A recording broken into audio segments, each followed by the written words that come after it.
আসসালামু আলাইকুম HSC 25 batch. আশা করছি তোমরা সবাই খুব ভালো আছো।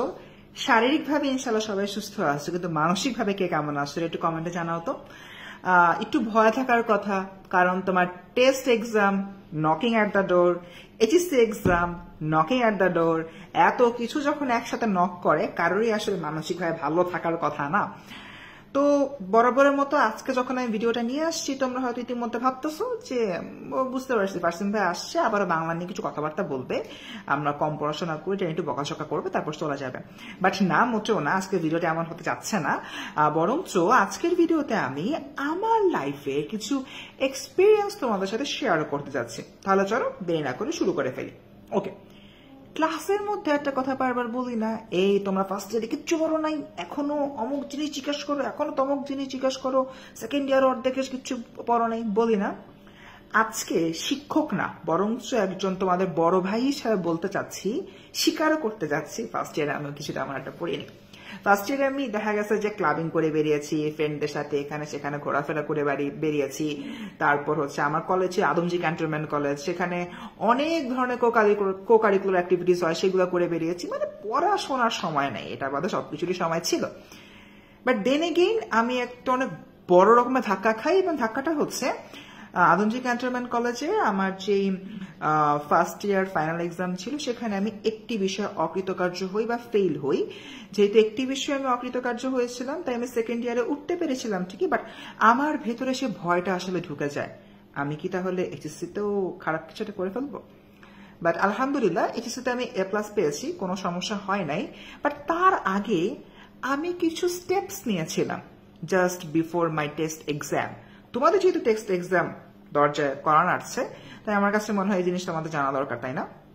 তাহলে চলো আমি কি কি স্ট্র্যাটেজি বা কি কি স্টেপস নিয়ে বেসিক্যালি কাজ করেছিলাম। নাম্বার 1 যে কাজটা করেছিলাম, আমার কো কারিকুলার অ্যাক্টিভিটিস ধীরে ধীরে কমিয়ে এনেছি। কারণ হ্যাঁ, কো কারিকুলার অ্যাক্টিভিটিস অনেক জরুরি, বাট তার চেয়েও বেশি জরুরি তোমার রেজাল্ট। অ্যান্ড এই যে রেজাল্টটা রয়েছে, রেজাল্টটাকে যখন আমি দেখতে পাচ্ছি আমার পড়াশোনাকে কিছুটা হয়তো ব্যাঘাত ঘটাচ্ছে কো কারিকুলার অ্যাক্টিভিটিস, তা সেখান থেকে আমি সময় কমিয়ে আনি। নাম্বার 2, আমার ফ্রেন্ড সার্কেল মোটামুটি বেশ ভালো রকমের ছিল, আস্তে আস্তে নিজেকে গুটিয়ে আনি। আমি একটা অদ্ভুত রকমের কাজ করেছিলাম, আমি কাউকে সাজেস্ট করবো না এই কাজটা করতে। সেটা হচ্ছে ওই যে একটা টপিকে ফেল করেছি, সেটা একটা ভয় সবসময় আমাকে তাড়া করে বেড়াতো। সেই ভয়ের কারণে আমার র্যাগ ডের কয়েকদিন পরে বেসিক্যালি টেস্ট এক্সাম ছিল।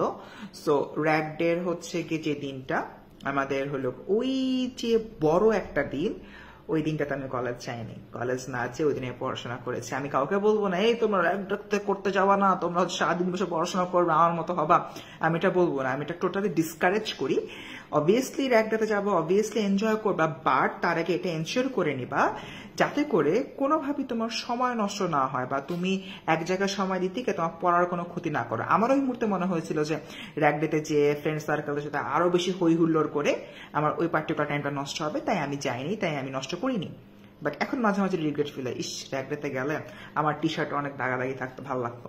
ওকে, নাম্বার 3, আইডেন্টিফাই ইউর শর্টকামিংস। তোমার যে সকল জায়গা রয়েছে যেখানে তোমার এখন দুর্বলতা রয়েছে, সেগুলো আইডেন্টিফাই করো। সেগুলো আইডেন্টিফাই করে প্র্যাকটিস প্র্যাকটিস প্র্যাকটিস, এই 3টা কাজ করো। নাম্বার 4, সবারই যে জিনিসটা হয়, এমসিকিউতে মোটামুটি পার পেয়ে গেলেও সিকিউতে ধরা খাও। তার কারণ হচ্ছে ল্যাক অফ প্র্যাকটিস, এবং পার্টিকুলারলি বোর্ড কোশ্চেন অ্যানালাইসিস। এই কাজটা তোমরা অনেকেই করো না, ঠিক আছে? তাই আমি আমার এক্সপিরিয়েন্স থেকে বলছি, সত্যি কথা বলতে board question analysis for MCQ, specifically for CQ, খুবই ইফেক্টিভ। তার কারণ প্রশ্ন হয়তো ভিন্ন আসছে, বাট প্যাটার্নটা কিন্তু সেম থাকে। যার জলজান্ত প্রমাণ আমি যেই প্যাটার্নে হচ্ছে গিয়ে সিকিউ প্র্যাকটিস করেছি, সেই প্যাটার্নের সিকিউই আমি কমন পেয়েছিলাম মূল পরীক্ষাতে। সো কোনো কিন্তু আমার ঝামেলা হয়নি। আর সবার লাস্টে নাম্বার 5, যে যার ধর্ম অনুযায়ী নিজ নিজ ধর্মটা পালন করো, বাট এই পার্টিকুলার টাইমটাতে সিনসিয়ারলি ধর্মটা পালন করে। যারা মুসলিম তারা নামাজ পড়ে আল্লাহর কাছে দোয়া করতে পারো, যারা হিন্দু বৌদ্ধ খ্রিস্টান রয়েছে যে যার নিজ নিজ সৃষ্টিকর্তার কাছে দোয়া করতে পারো। কারণ at the end of the day what I believe, পড়াশোনা, তোমার চেষ্টা তোমার কাছে, এটার পাশাপাশি আরো একটা গুরুত্বপূর্ণ জিনিস হচ্ছে কি তোমার ভাগ্য বা তোমার কপাল। এবং এটা যেহেতু হচ্ছে কি উপরওয়ালা লিখে থাকেন, সো তার প্রতি আনুগত্য প্রকাশ করা দরকার এবং তার প্রতি হচ্ছে আমাদের এই আকাঙ্ক্ষাটা, ওই আকুলতাটা জানানো দরকার যে আমার যদি রেজাল্টটা ভালো হয়, আমার মা বাবাকে যাতে আমি খুশি করতে পারি। সো এই বেসিক্যালি 5টা স্ট্র্যাটেজি বা 5টা স্টেপস যেটা আমি আমার ইন্টার লাইফে বা এইচএসএল লাইফে ফলো করেছিলাম। আমি আশা করছি তোমরা সবাই আমার সঙ্গে ভালো কন্ডিশনে আছো, বাট বড় ভাই হিসেবে, শিক্ষক না, আজকে বড় ভাই হিসেবে কথা বলছি, বড় ভাই হিসেবে আমার এই স্ট্র্যাটেজিগুলো তোমরা চাইলে মেনটেন করতে পারো। অ্যান্ড আই বিলিভ তোমাদের সবার ভিতরে এনাফ পটেনশিয়াল রয়েছে।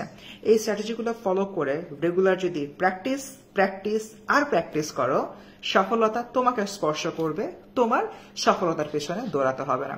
সো স্টুডেন্ট, এতটুকুই, তাহলে আজকের মতো আসি। দেখা হচ্ছে শেষ মুহূর্তের প্রস্তুতির ক্লাসরুমে। সেই পর্যন্ত ভালো থেকো।